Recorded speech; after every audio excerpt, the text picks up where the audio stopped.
Neste vídeo, refletiremos sobre os parágrafos 279 a 289 do Catecismo da Igreja Católica, que abordam a criação do mundo por Deus.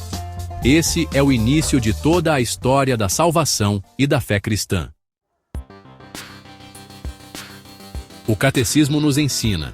Parágrafo 4. O Criador. 279. No princípio, Deus criou o céu e a terra. Gênesis 1:1. É com estas palavras solenes que começa a Sagrada Escritura.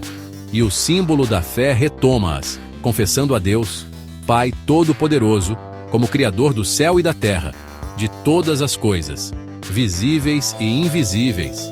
Vamos, portanto, falar primeiro do Criador, depois da sua criação, e finalmente da queda do pecado, de que Jesus, Filho de Deus, nos veio libertar. 280. A criação é o fundamento de todos os desígnios salvíficos de Deus, o princípio da história da salvação, que culmina em Cristo. Por seu lado, o mistério de Cristo derrama sobre o mistério da criação a luz decisiva. Revela o fim, em vista do qual, no princípio, Deus criou o céu e a terra. Gênesis 1:1. Desde o princípio, Deus tinha em vista a glória da nova criação em Cristo. 281.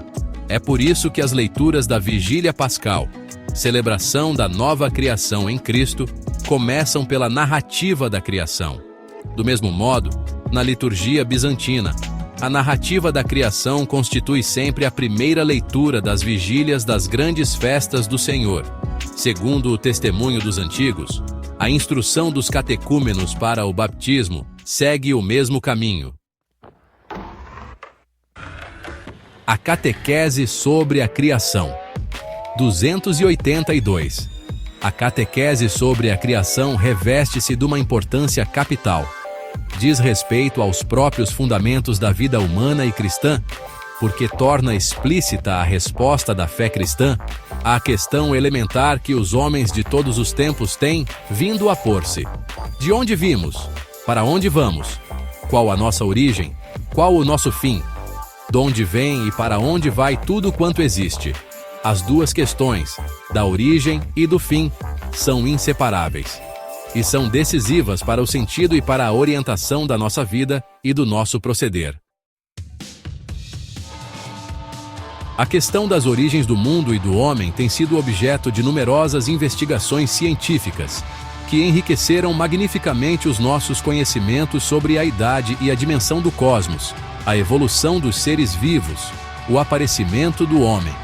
Tais descobertas convidam-nos cada vez mais a admirar a grandeza do Criador e a dar-lhe graças por todas as suas obras, e pela inteligência e saber que dá aos sábios e investigadores. Estes podem dizer com Salomão: foi ele quem me deu a verdadeira ciência de todas as coisas, a fim de conhecer a constituição do universo e a força dos elementos. Porque a sabedoria que tudo criou, mo ensinou. Sabedoria 7, 17 a 21. O grande interesse atribuído a estas pesquisas é fortemente estimulado por uma questão de outra ordem, que ultrapassa o domínio próprio das ciências naturais. Porque não se trata apenas de saber quando e como surgiu materialmente o cosmos, nem quando é que apareceu o homem, mas, sobretudo, de descobrir qual o sentido de tal origem, se foi determinada pelo acaso, por um destino cego ou uma fatalidade anônima, ou, antes, por um ser transcendente, inteligente e bom, chamado Deus. E se o mundo provém da sabedoria e da bondade de Deus, qual a razão do mal? De onde vem ele? Quem é por ele responsável? E será que existe uma libertação do mesmo? Desde os princípios que a fé cristã teve de defrontar-se com respostas diferentes da sua sobre a questão das origens. De facto, nas religiões e nas culturas antigas encontram-se muitos mitos relativos às origens. Certos filósofos disseram que tudo é Deus, que o mundo é Deus, ou que a evolução do mundo é a evolução de Deus, panteísmo. Outros disseram que o mundo é uma emanação necessária de Deus, brotando de Deus como de uma fonte, e a ele voltando. Outros ainda afirmaram a existência de dois princípios eternos, o bem e o mal, a luz e as trevas, em luta permanente. Dualismo, maniqueísmo. Segundo algumas destas concepções, o mundo, pelo menos o mundo material, seria mal, produto de uma decadência e, portanto, objeto de repúdio ou de superação. Gnose. Outras admitem que o mundo tenha sido feito por Deus, mas à maneira de um relojoeiro que, depois de o ter feito, o abandonou a si mesmo, deísmo. Outras, finalmente, rejeitam qualquer origem transcendente do mundo e veem nele o puro jogo de uma matéria que teria existido sempre, materialismo.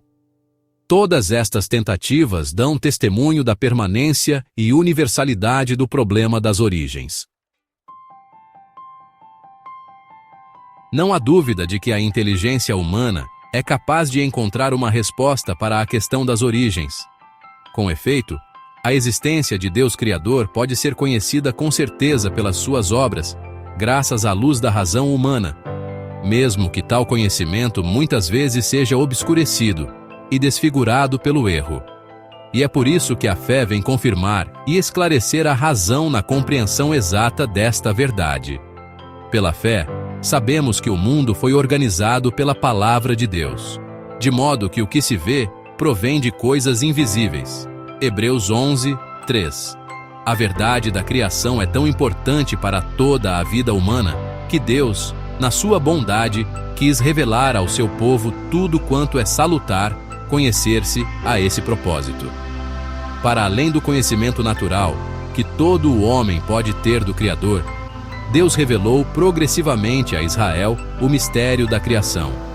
Deus, que escolheu os patriarcas, que fez sair Israel do Egito e que, escolhendo Israel, o criou e formou, revela-se como aquele a quem pertencem todos os povos da terra e toda a terra, como sendo o único que fez o céu e a terra. Salmos 115, 15, 124, 8, 134, 3. Assim, a revelação da criação é inseparável da revelação e da realização da aliança de Deus, o Deus único, com o seu povo. A criação é revelada como o primeiro passo para esta aliança, como o primeiro e universal testemunho do amor onipotente de Deus.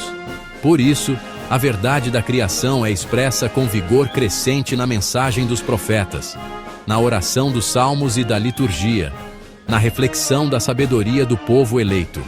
Entre tudo quanto a Sagrada Escritura nos diz sobre a criação, os 3 primeiros capítulos do Gênesis ocupam um lugar único. Do ponto de vista literário, estes textos podem ter diversas fontes. Os autores inspirados puseram-nos no princípio da Escritura, de maneira a exprimirem, na sua linguagem solene, as verdades da criação, da sua origem e do seu fim em Deus, da sua ordem e da sua bondade, da vocação do homem e, enfim, do drama do pecado e da esperança da salvação.